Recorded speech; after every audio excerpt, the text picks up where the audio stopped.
guys, welcome to the Seven Figure Box podcast. My name is Andrew Frezza, and I'm joined today by Daniel Nyiri from For You Fitness. And Daniel reached out to me a couple of different ways, which we can talk about that because I thought it was cool how he reached out, but sent me a copy of his book with a little handwritten letter in there, and then sent me an email following up on that. And he's someone that's from outside the CrossFit space specifically, but he's in the gym space and the fitness space.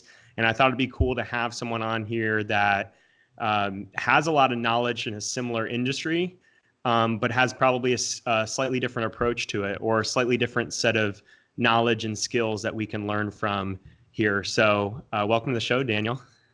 Thank you so much. And I appreciate it for having me because, again, just like you said, it's a completely different industry, but yet the business is the same language. So thank you so much. Definitely. So tell me a little bit about yourself. I want to start with a little bit of your story because you weren't born here. How did you get to the U.S. and how did you become a gym owner and a business owner?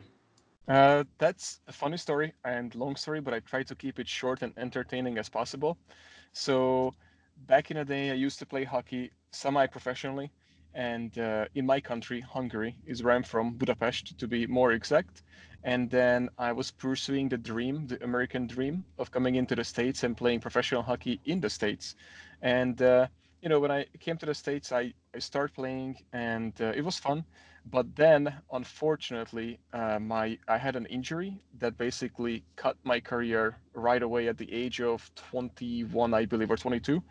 And after that, I did a long period of rehab. And unfortunately, and fortunately, the rehabilitation that I have went through was not good.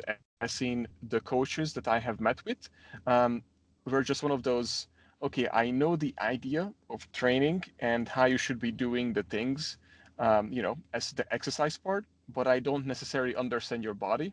So basically, they pushed me through with all these rehab motions and exercise and everything, and I just got further injured more and more and more. So Mm-hmm. because of that, I just looked into it that, okay, this is not right. And I eventually stumbled upon electric muscle stimulation. And electric muscle stimulation is something that we basically brought into the United States. But before I got there, how I got into the actual industries, my always goal was, even with hockey, that once I make money, a good amount of money with professional hockey, I would somehow try to eliminate obesity. So that was always one of my goals. And and then when I got hurt, I was completely destroyed from the inside to the outside. That how am I going to get money to eliminate obesity? And the reason why obesity is so important to me, and basically left my life mission, is trying to put a dent into it and working with gym owners just like you guys and all the listeners who, even if your main goal is of course not to eliminate obesity, you are actually eliminating it by working with amazing people who are just everyday people or even athletes. But the bottom line is, they are actually staying and keep healthy for themselves and the family.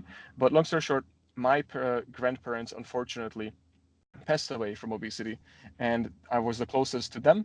And because of that reason, I decided that would be my life mission, and basically trying to help other people to understand how it really works. Because I have learned, if I would have known what I known later, then they would be still alive today because they were very young when they passed away. So, because of that reason, I got into the fitness industry. But just to give you guys the context, I did that overnight. So once I realized this is what I wanted to do, I was still in Budapest, Hungary. I Googled online personal training certifications. I Googled gym locations in the US, and I literally, my business plan was that, okay, I think I want to go to either New York City, either Miami, or either California, Los Angeles, to be a personal trainer. Mm-hmm. And none of them worked out because then I looked up the costs, and the costs are crazy high at those places. Oh yeah. So exactly. So after that, I decided with Tampa Bay, Florida, of all places. But I did not know anyone. Just give you guys again a context. I didn't have any money. I actually lied to my parents. I was about 21 years old, 22 at still at this time, very limited English. I lied to them and told them, and I created this fake paper that I have actually got picked by this pro team in Pittsburgh. So I just need to fly back, or sorry, in Chicago. So I just need to fly back to the United States, and after that I will be set, but they're not paying for my flight. So I got enough money to get a flight and about $150, about 300, but I spent another 150. So like technically, I arrived with $150 in my pocket with nothing else but just a big dream, which is basically eventually having my own business. So that's how it basically all started. Cool. So how did you actually purchase the gym that you started at, and what was the transformation like? How did you grow that into a successful business? So the number one thing that I did, so I went down to Tampa and I took 5 jobs. And when you don't really have papers, as in like you are not on a green card, you have like kind of a work type of visa, so you have to be very careful. And then you can only stay for about 6 months, then you have to renew it. So that was a little Mm-hmm. tough for me.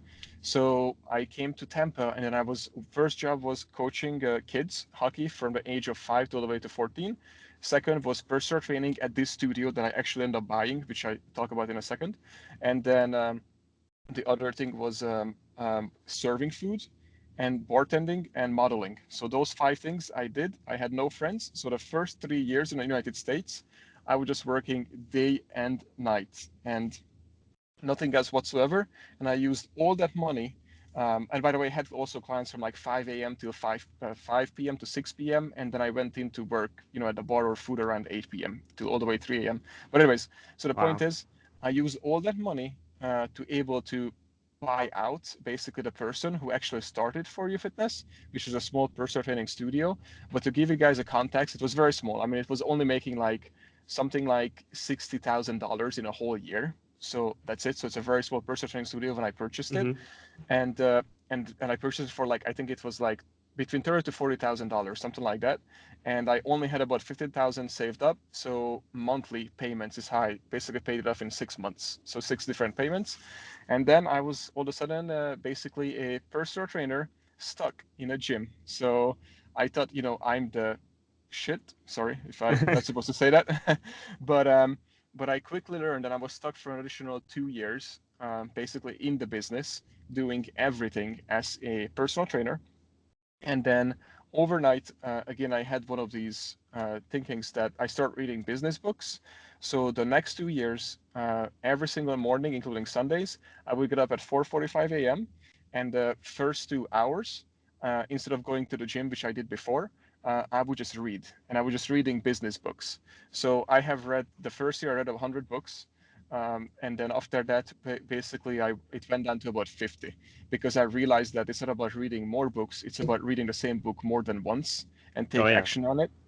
And basically, that's if you ask almost all of my employees, including my wife, she would say that what contributed the most that we were able to grow so fast after like slow start and now have lots of locations, that was literally all about the actual taking the knowledge from the books and take action on them.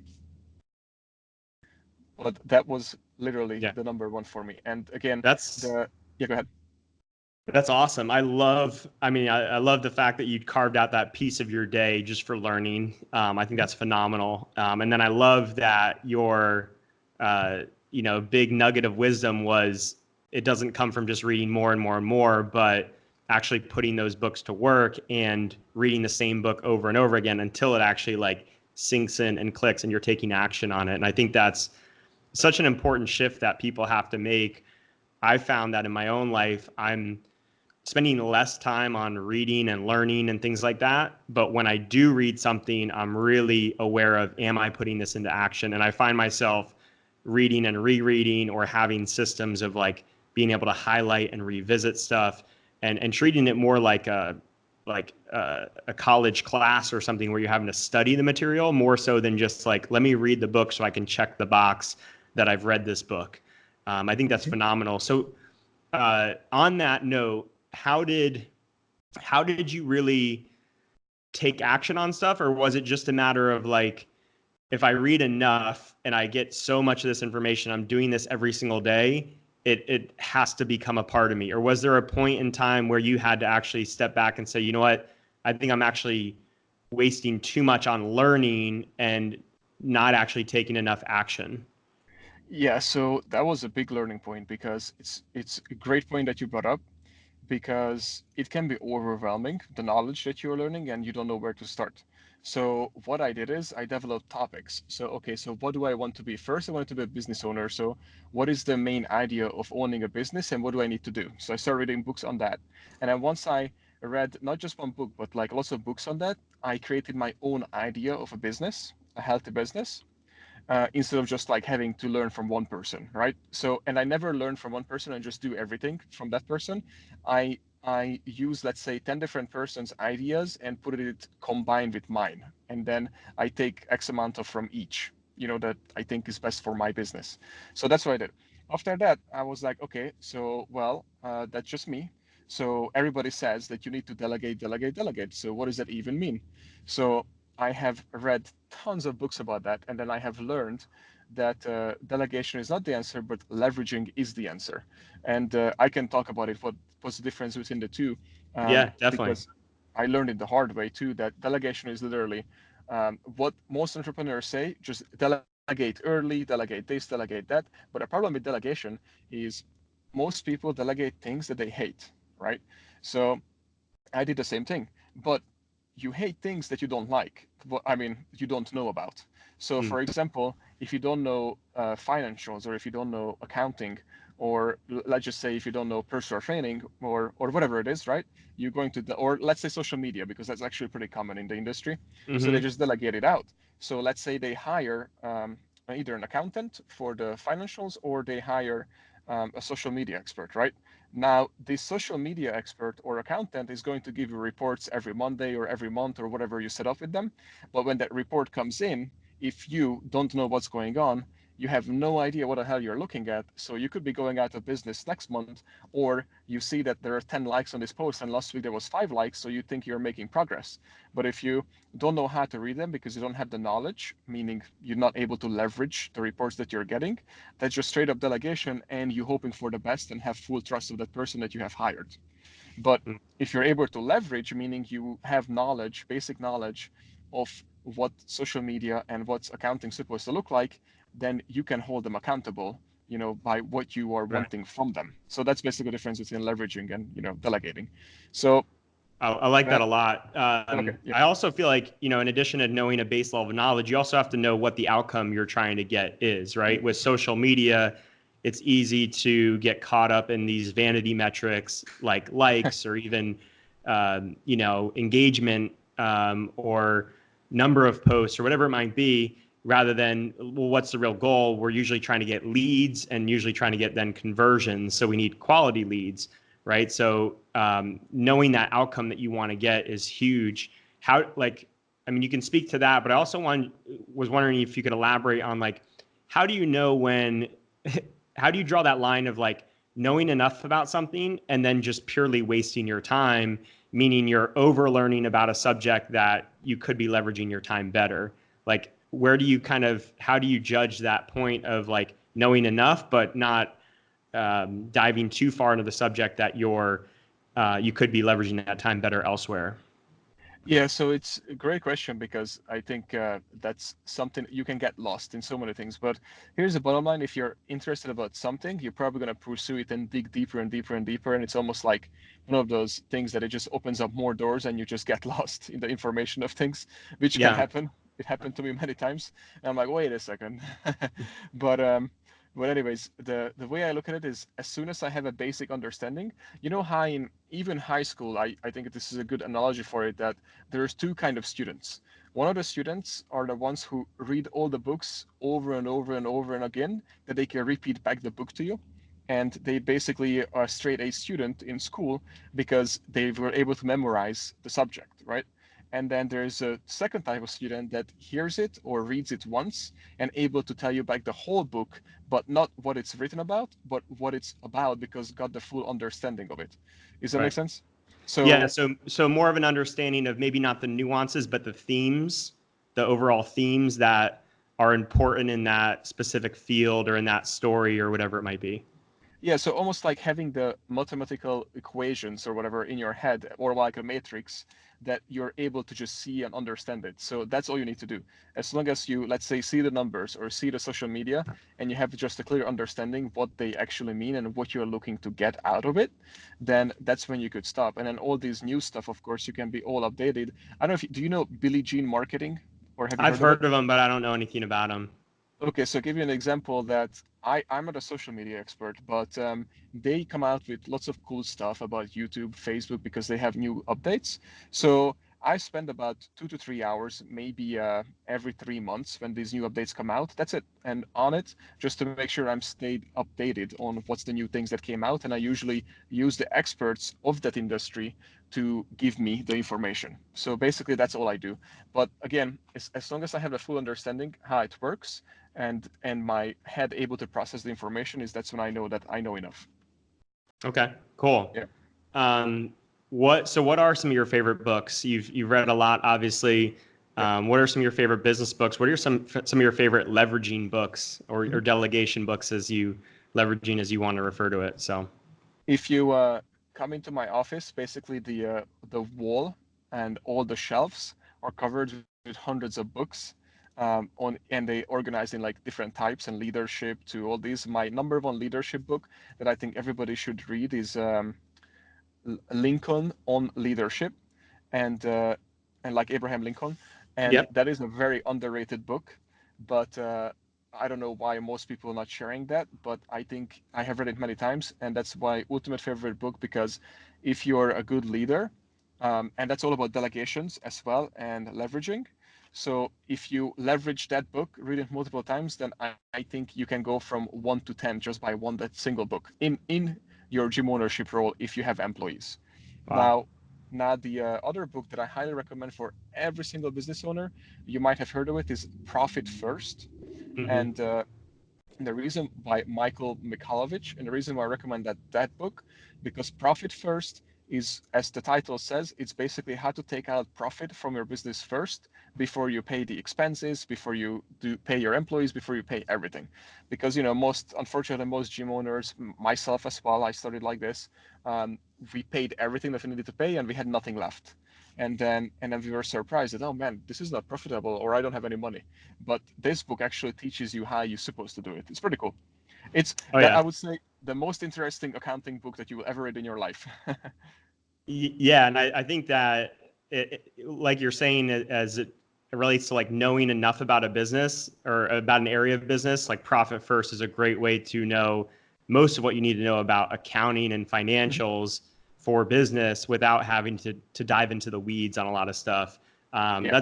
That's a phenomenal book. And do you have any? Because I think, I mean, the concepts of the book are great, but is there any specific tactical things that you've done with that book that you found useful? Like one of the things that I've run into is like it's hard with certain banks to create some of these automated things. So like I started using like Ally as a separate like savings account for our gym business to just kind of save our cash and get some interest on the cash that we have saved up. And then with Bank of America, a lot of my automations are done. I've just kind of had to like haphazard throw stuff together. There's not really any good ways to implement Profit First in the way that they encourage it. Have you found anything that works well for you? Yes, so I'm glad you brought this up, because I'm not saying it's a perfect system, but the easiest system that I have is, if you have, especially if you have one business or sorry, I had a hiccup, one business or one location, this is great. So it's, I don't know if you have ever heard of it or used it. It's called with a Q, and it's capital. So it's capital with a Q. I don't know actually how to spell it, but it's so it's QAPATAL, I believe. That's how you spell it. It's an app, and you can hook it up with your bank account, all your credit cards, every single account that you have, and the percentages in Profit First, you can literally set the percentages with rules, as in like either, let's say, on the 15th or and the 25th, or like each individual deposit that goes into your bank account, it can take out the amount of percentage that you set up to that account. And you can set up for each individual account. So for example, I have like 6 different accounts set up, from like, I have it for taxes, I have it for payroll, I have it for I call it the holy shit account, and I have it for what you call it, another safety account, and I have it for like just eating out like account. and it's all automatic. So all deposit being sorted like that, and everything else that is left over that is staying on the main account. Basically, that's how we set it up from Profit First. But yeah, I don't touch it, so it's all automatic. But we also have lots of bookkeepers. I mean, not lots of bookkeepers, but 2 bookkeepers and 2 accountants. But they at first they were completely against this. So guys, if you have a bookkeeper or accountant and you try to use Profit First, you might want to find someone who's supporting Profit First, or you seriously need to just explain to them why you do it and how it actually works. Yeah. Yeah, it's a game changer. I remember for the first few years we were in business, like we would treat a lot of our yearly expenses like surprises. Like we didn't expect them to come, even though we knew they were coming every year. And now Yeah. we plan for those things. And it's just a game changer to not base your spending around the money in your account, because you get a true picture of what's really yours to spend and what isn't. And a lot of times we just see a number in the account and we think we could buy new equipment or invest in something, when really that might not be a true metric based on the time of year and what expenses we have, or whether we're about to enter a down season or whatever it might be. So And I can give you an glad you example. shared that. Yeah, sorry about that. Let's talk a little bit about kind of growing the gym, and so you went from a gym that was bringing in like 60,000 in revenue, you said, in a year, and then grew that to 7 figures in a couple years. How did that happen? So yeah, so obviously not overnight. Lots of mistakes. And first of all, what I did is, and to give you guys an example, so it's a personal training studio and it's small. So to you guys give you a context, it's about, the first studio was 1,100 square feet. So it's one-on-one personal training and some minor group classes, and then eventually we added in an equipment that we actually developed and got FDA for it. It's the full body electric muscle stimulation suit. If somebody knows what it is, we actually have that, and that's one of the additional things we do, which allowed us to actually raise profits even more, because that's only a 20-minute session. But to get back to the actual conventional, which is about 45 minutes at our studios, so what we did is, first is what I hated and what I have experienced, that the trainers in the industry have been treated wrong, have been treated wrong, and were not paid enough amount of money. They don't have benefits, they don't have insurance, they don't have salaries, and most of them are 1099s, which is fine, dependent on what their role is with the company. Maybe they work at different companies, but in our case, what we wanted to do is have a team that would die for each other, like almost like the Marines, right? And the idea is that, okay, what they want. So they want a flexible schedule. They want a fun place to work at. They want more money.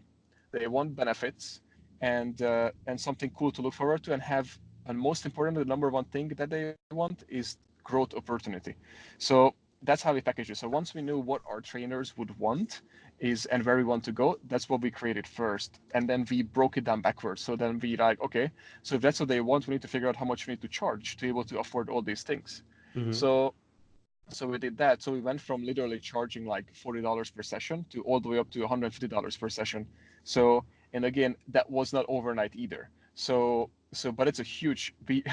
Each year we basically raised the price almost by double. So Wow. yeah, and every time we did that, we were a little bit scared, of course, because we were like, who the hell? But I hired a business coach, and then the business coach was also like, and a mentor was almost like, well, listen, if they're already paying, I mean, $40, and they are coming 3 times a week or something like that, then why not just try with first just 65? If they pay that, that should work. And they did pay that. So like, well, if they pay 65, they're probably gonna pay 100 too. And then we raise it to 100. And eventually, well, if it's 100, no, actually, the 150 happened in a way that when we arrived into New York City, we wanted to charge the most. So we charged literally $150 for a 20-minute session. But back into Florida, to get back to this, we had to figure out first how we are filling up our studios, because now we know what kind of trainers we want, how we pay them, which is salary based, and they can create their own schedule. And then basically we know our pricing. So now the number one goal was how the hell we're going to fill up the studios. And this was in the age of Facebook that was thriving, and Instagram was still nothing. So then I reached out to 9 different advertising agencies. And guys, before I did that, I did my homework again, that what I actually need, what do I need to look for advertising agency, what they actually do, how to market, Facebook marketing, that kind of stuff. So once I had the great knowledge, I started to look up all the agencies. And then each interview that I had with the agency, I would know if they are bullshitting me or they know exactly what they are doing right away. And they would even tell me and compliment me that, oh, you know a lot about advertising. So, and when they do that, I know that I'm not at the right place. And then especially the number one alarm for me was when I asked them, hey, what do you guys specialize in? And they would say, oh, our number one client is everybody. And I was like, oh, nope, not everybody. Just write it down. Daniel Nyiri is not your client, because I hate that when they say that everybody's their client. So eventually What did you go look ahead. for? Did you look for people that specialize in small businesses or like single location small businesses? What were you looking for? Yeah, that's what I started out with, because back then you guys probably know Alex Hormozy, might know Mike Yeah. RC from Loud Rumor, and all these. They were not existent yet. So the Loud Rumor actually just born about 6 months after I was start looking. So so I don't know if you know Loud Rumor with Mike RC, but anyways, Mm-mm. the GSD show, GSD Con. But anyway, so they weren't existent yet, and Alex Hormozy wasn't existent yet either. So I was just looking for, yes, a small agency, mainly small local agency that would able to just focus on me. And I went through about 9 different ones, and none of them worked out. So then finally, somehow, because of my Google search, Mike RC and the Ladrimer team start calling me. And I'm one of those person that you're not gonna sell anything if you're cold calling me, but that's what they were doing. Latimer was actually just born, and I was on their list, so they were calling me like a lot. And after about 12 calls, I finally was like, okay, let's see what they're all about. And honestly, they did an amazing job of trying to sell me, but that didn't sell it. What actually sold me is two things. One is they created this freaky video that showed them that they are completely different than anybody else. It was just a very funny video about, like, the whole video he's moving like this, and you don't know why. So you are just interested to see what the hell is going on and why the hell is he moving when he's talking to gym owners to sign up with him. And eventually you realize he's on a giant horse. And then at the end he says, of course he can get you leads. And I thought that was so sketchy and so cool that I need to talk to these people. And then lastly, when I talked to them, they actually said, Daniel, we hear you, we understand what you need, and we are going to work with you. As in, we're not going to tell you what you need. We come up together what you actually need. And that was huge for me, because the other companies said, no, no, no, you don't need Facebook, you don't need Instagram, you don't need YouTube. What you need is Google click ads, and then we'll just get you all these leads, and then we're gonna put banners and all these things. And I was like, no, no, no, dude, I don't need that. Sorry, I don't tell me what I need. We're a little bit different. We need to educate them how to come in and all this. And Loudermer was like, oh, tell me more. I'm interested to hear it. And then that's how I was able to like start working with them and knew I was at the right place. And this was almost 5 years ago now, by the way. And we have not canceled a single month. We have been Wow. still with them for 5 years at each of our locations. Wow. So they're basically lead generation for you. Are they doing Mhm. like branding or just lead generation?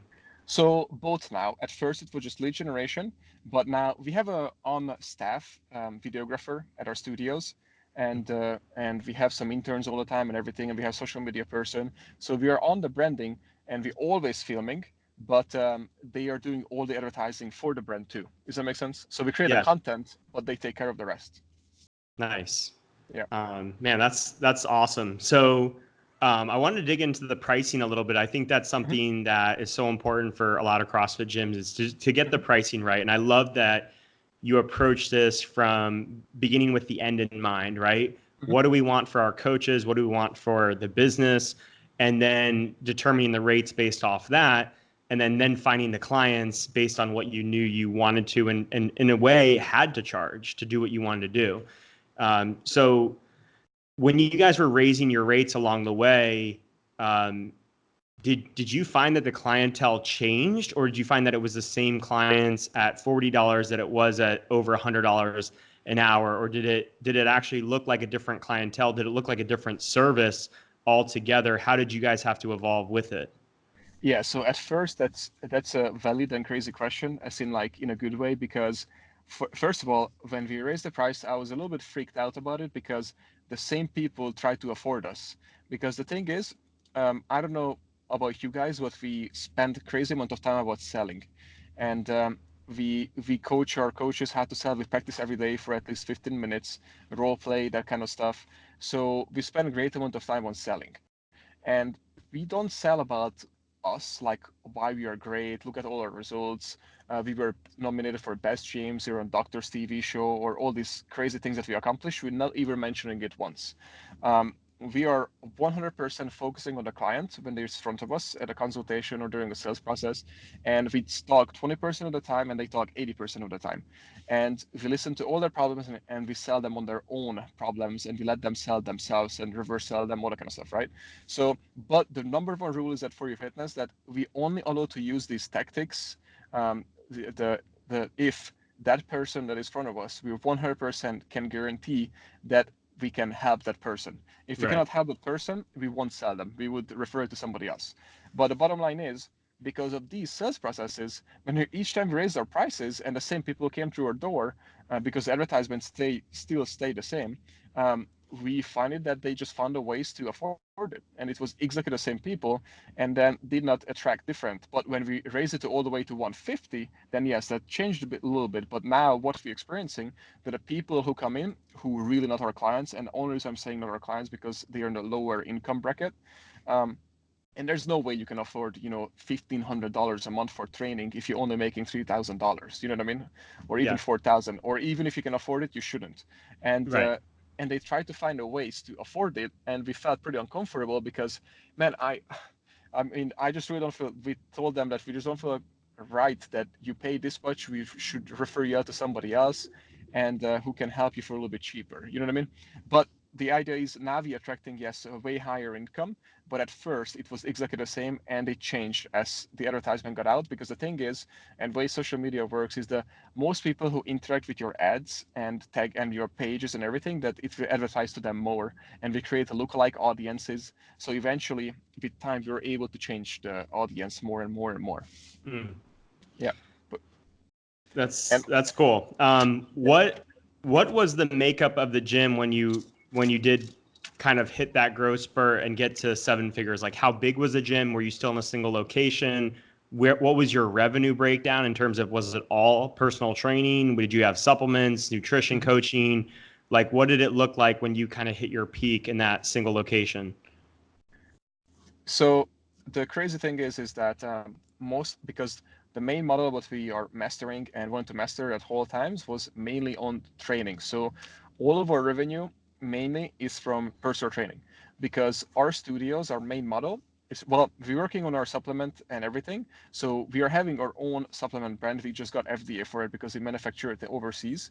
But the bottom line is we are still too small to bring in this giant order and start pulling it out to the clients and to all the studios. So that's later down the road. So in the meantime, it's all of our revenue strictly came from one-on-one training, and very small amount like from like clothing gear and everything like that. But 100%, it was all about the training. And it was still, when we were reaching that, we had, sorry, two locations, and then adding them in each time when we opened up a new studio, we were mastering the art of filling it up right away versus takes us a year to fill it up. So that allowed us to also grow to some crazy growth.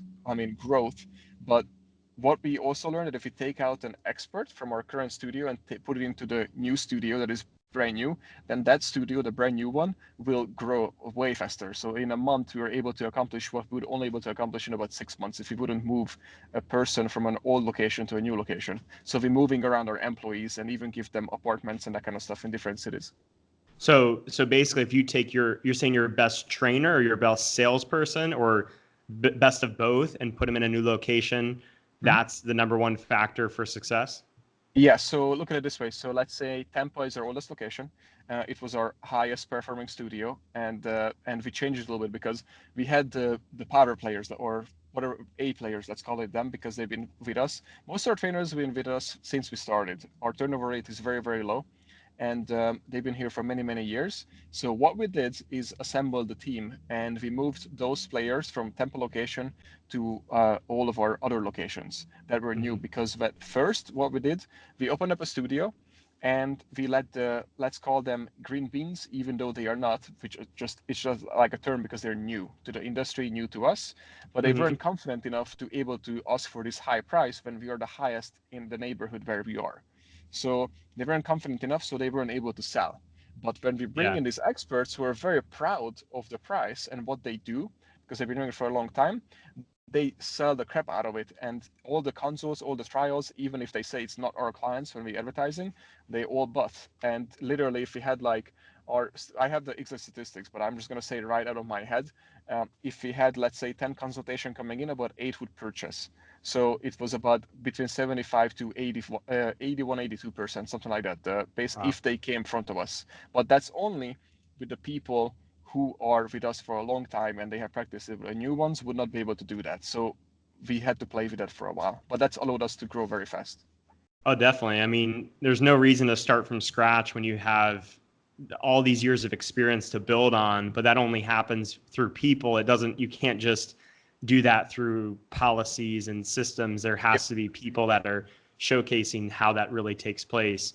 One of the things that I think is a big issue in the CrossFit industry, kind of two things. One is not doing enough personal training, and not building that side of things. But then two, just the operational capacity of our model of group classes and barbells, of not being able to really maximize our square footage. So I'm just curious if you can dive into just like the makeup of a single location, a single successful location. And I know you've now gone to more 20-minute sessions and you have this technology, but even before that, when you were doing these longer sessions, like what's the size of a really well-run gym, and what kind of like how many people are doing personal training consistently? How many members do you have, if you want to even consider it? And like what's like the average client paying per month in Mm-hmm. that sense? Yeah, so it's awesome that you asked this because at first I thought the bigger the studio, the better.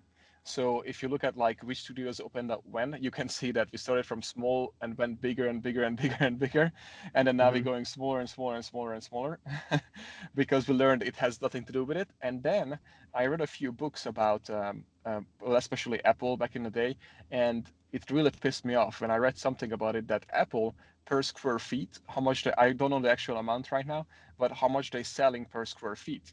And I was like, man, I want to sell really high per square feet. So the only way to do Yeah. that is sell more or bring down the size. So I did both.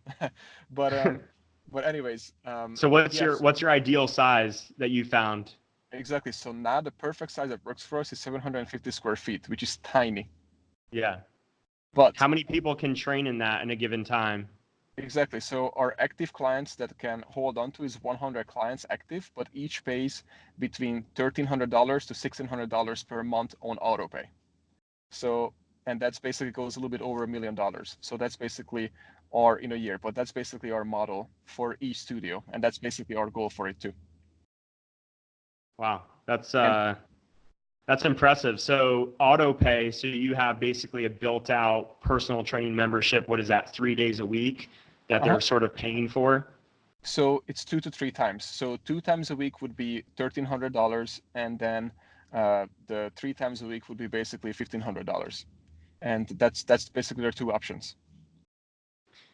So if I'm a CrossFit gym and let's say I have 4,000 square feet and I have the ability to carve out 750 square feet for a Mhm. personal training space and can generate leads through maybe a different source like a Facebook or Instagram, and go for like lead generation to have this dialed in sales process. Do you think that works for a CrossFit gym, or what potential things do you think will be obstacles for a CrossFit gym in that sense, where you as a personal training studio may have an advantage of just, this is what we do, this is what we focus on?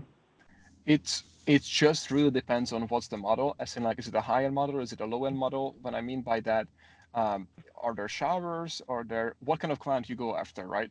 If it's like the lower bracket, then and then you have to make sure the person will go for the lower bracket as well. And then if it's a higher bracket, then it has to go for the higher bracket as well.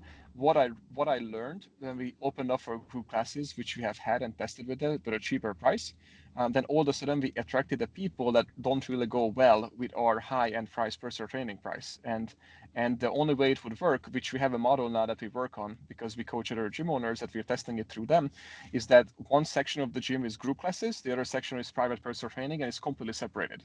And and that works really well. But if you guys think about it, if you're able to carve up, let's say 750 square feet, however, probably less because that 750 square feet includes our showers as well and changing rooms. So if you already have a gym and you're able to carve up, let's say 700 square feet or 600 square feet to the side to make additional about $1 million, that's actually a pretty cool, or even $500,000, just to be more realistic. That's actually a pretty cool concept I would look into as for personal training. But yes, I highly recommend that one-on-one works. My only thing is that if you have a 5,000 square feet studio, I would again max out all of the spaces, how much I can make out of it. And then once I'm completely maxed out inside of my studio, I would go to even the online coaching business. I would go into supplements. I would go into some other things. So instead of opening up a second location, first I would definitely max out my current locations, but Gotcha. yeah, I highly recommend that to do both, but only if it fits your model. Cool. Um, yeah, that's so. Why? I know you have. What do you have? 6 locations now. Yeah, so we have 6 locations that's owned and operated by us, and then we have 2 more and plus more coming up that are just licenses, which means we sell basically our know-hows and equipment and help gym owners basically on how to do it. And that all the way goes down to doing their leads, their calls, and so many things. But yeah, basically we are at 6 now as are owned and operated by us, from Florida to New York, and we're opening up probably 4 more up in New York City. Cool. So most of those strictly personal training studios, or you're going with that combo of personal training and group classes? So these are only personal training studios because we wanted to keep it very tiny as possible at first, because New York City rent, for example, is like crazy amount of high, especially in Manhattan. So we wanted to go everywhere for branding purposes, and then eventually we can build in between, and then on top of that we can also use the basement in New York City. So first we working on our small model. Cool. And then what does your role look like now? Like, how have you evolved? When did you get out of personal training yourself? And then what is your role now as it relates to these different locations? So I got out probably almost 3 years now, about completely like training anyone, whatsoever. And the it was a tough transition, and I understand gym owners where they're coming from, and personal trainers that leaving the clients and everything. But I can tell you that if you hire the right people who are better than you, in ideally that's the goal, and then you make sure that even if they are not when you hire them, that they will better than you because you invest into them to be successful, then the clients will be happier because the client will work with somebody amazing, just like you were, and then you can focus on growing the business. So I'm more interested about the business and then helping more people, and the only way to do that is if I get out completely. So I got out completely, and at first, I did everything else.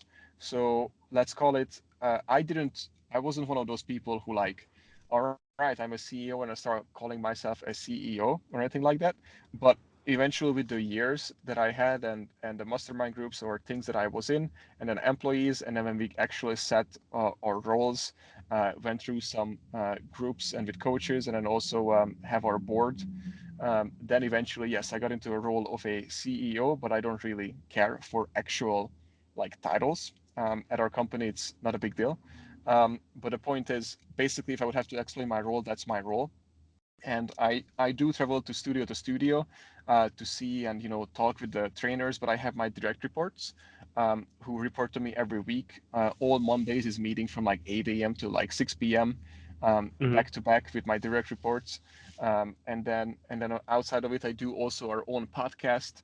I'm coaching other gym owners and like a few other things, but I do what I love to do, completely outside. And then on top of that, of course, I write a lot. I try to publish. My new goal is to publish a new book every 2 years, and then also as far as the location. So I only really go to the location that's close to my house, and that's where our headquarters is as well.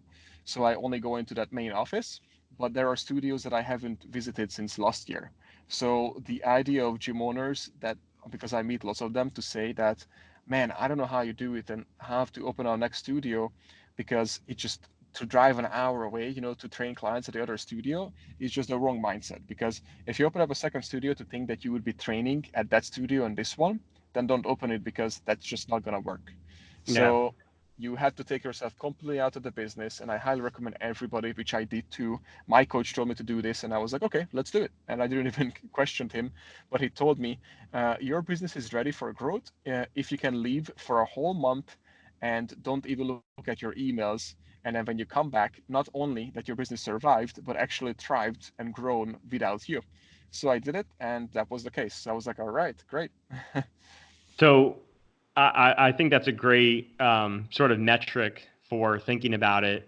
I think especially in the CrossFit affiliate space where owners are so invested in their businesses, it's easier said than done.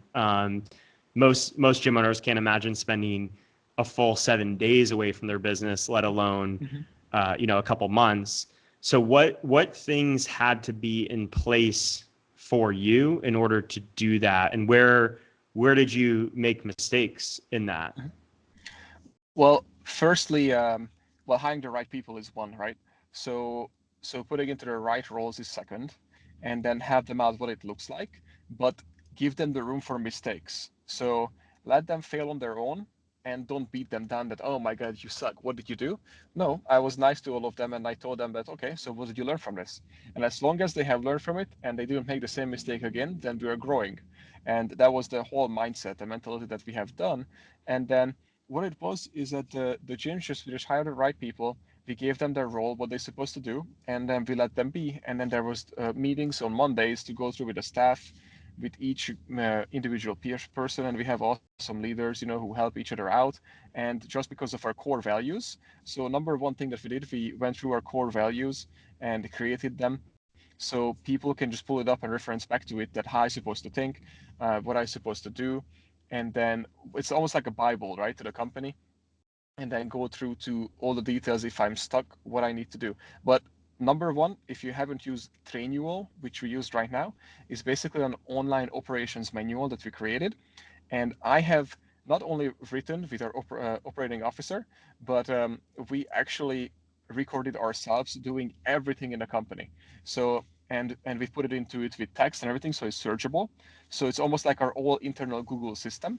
So if somebody is stuck, don't know how to do a payment, don't know how to reset the internet, or don't know anything whatsoever with the company, they go into our internal operation system. They type in what they're looking for, and the video or the info will be right in front of them, so they don't have to reach out to me. And anytime somebody still reached out to me, instead of giving them the answer, I created a video and sent it to them. So and then put it into the system. So next time when somebody else asks that question, I don't have to reply back. I just tell them to go to Trainual and search for it, and it's there.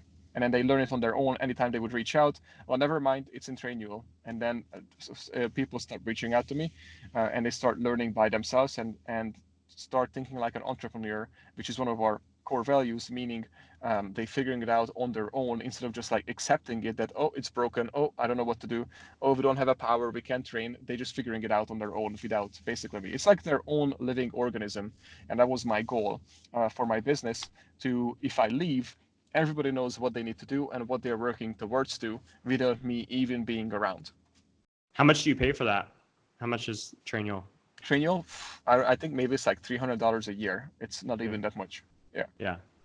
Yeah, that's really cool. I love that you not only have it, but you've layered this system on top of it, which is anytime you get a question, you don't just answer a question, you are, creating a solution that is timeless, that someone can revisit over and over and over again. And I think that's cool that like, I'll do that with the podcast of if I get a question in email, it becomes a podcast topic rather than just a one-off answer to a question. So I think that's really cool. I think that's a good way for gym owners to be thinking about any area of their business, is like those things that you're doing repetitively that feel like one-off tasks. How can you turn those into systematic ways to help your entire team or build revenue or create an audience, whatever it is. So I know you got to go here. Is there anything that you want to leave our audience with, or places where people can find you or learn more about you and what you're doing?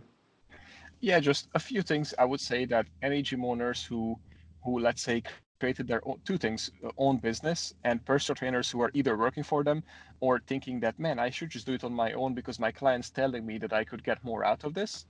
Just think about it. If you're a trainer and if you love being a trainer, just think about first the accounting, the business side, and everything. If that doesn't interest you, you don't need to have your own studio. You should just partner up with some amazing person who already knows the fitness industry on the business side and work with them. And you don't have to create your own, because if you guys leverage each other and balance it out, that you are good at this and he's good at that, or she, whatever, then you're more than likely going to be more successful and make way more money than you ever thought of. But if you all go on your own and create all these new locations and businesses, you're more than likely going to fail, because the odds are completely against you, because now you're not only a trainer, you're also a business owner. And then lastly, for gym owners, like currently, if you are still working in your business, just also have that mindset and mentality that I use with like the football analogy, that first usually the football players are players at first, then they might become coaches, and then the coaches might become head coaches, the head coaches might become GMs, the GMs might become eventually an owner because they have enough money to buy a team and all that. But the bottom line is, the owner never goes down into the field and actually make a play, and neither jumps in and become a coach. So the bottom line is, don't do the same with your trainers, because it makes no sense. It's just easy to do it in a business versus on live NFL, because there are rules that you cannot break. But in your business, you create your own rules. So technically, you should jump in and train clients and create the rules as you go, because you don't have technically a boss that you have to, answer to. So I would just say if you do want to be successful and have more locations, you just need to be completely out of the actual training and business. So make sure you systemize everything. Cool. Anywhere that people can find you or keep in touch with you, or just learn more about what you're doing? Yeah, so it's my first and last name.com. That's my personal website, which is danielnyiri.com. And then on my Instagram, I'm pretty active. So we should be Daniel, my first name. There's a Z in the middle, which is my middle name, stands for Zoltan, believe it or not. And then my last name, Nyiri. So it's Daniel Z Nyiri is my Instagram.